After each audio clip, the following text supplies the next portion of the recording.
வழியில்லை என்று தெரிந்த அந்த நொடியில் அவளது தாய்மை ஒரு விபரீதமான அதே சமயம் தீர்க்கமான முடிவை எடுத்தது. நானும் குழந்தையும் ஒன்னா இருந்தா 2 பேரையும் கும்பிடுவாங்க. நான் இவங்கள வேற பக்கம் திசை திருப்பினாதான் என் தங்கம் பிழைக்கும். சஞ்சனா மீண்டும் சிதிலமடைந்த கர்ப்பகிரகத்திற்குள் ஓடினாள். அங்கே உக்கிரமாக நின்றிருந்தது காலபைரவரின் கற்சிலை. கடவுளே, இதோ உன் கால் அடியில என் உயிரை வைக்கிறேன். நான் செத்தாலும் பரவாயில்லை, இந்த துரோகிங்க கண்ணுல என் குழந்தை படக்கூடாது.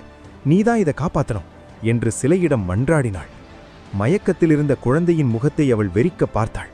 அதுதான் கடைசி முறை என்பது போல அந்த குழந்தையின் நெற்றியில், கன்னத்தில், பிஞ்சு இதழ்களில் என முகம் முழுவதும் கண்ணீரோடு முத்தமிட்டாள். செல்லம், அம்மா உன்னை விட்டுட்டு போறேன்னு நினைக்காதடா. உன்னை காப்பாத்தத்தான் போறேன். ஒருவேளை அம்மா இறந்துட்டாலும் நீ பத்திரமா வளர்ந்த அப்பா கிட்ட போயிடணும். இல்லனா உன் அம்மா ஆவியா வந்தாவது உன்னை காப்பாத்து வேண்டா என்று விம்மினாள். தன் கழுத்தில் இருந்த இதய வடிவிலான டாலர் கோர்த்த தங்கச் சங்கிலியை கழற்றி குழந்தையின் கழுத்தில் அணிவித்தாள். பின் அங்கிருந்த ஒரு செங்கலை எடுத்து தன் சேலை தலைப்பில் வைத்து குழந்தை இருப்பது போலவே மடியில் கட்டிக்கொண்டாள். கோவிலை விட்டு வெளியிலே வந்த சஞ்சனா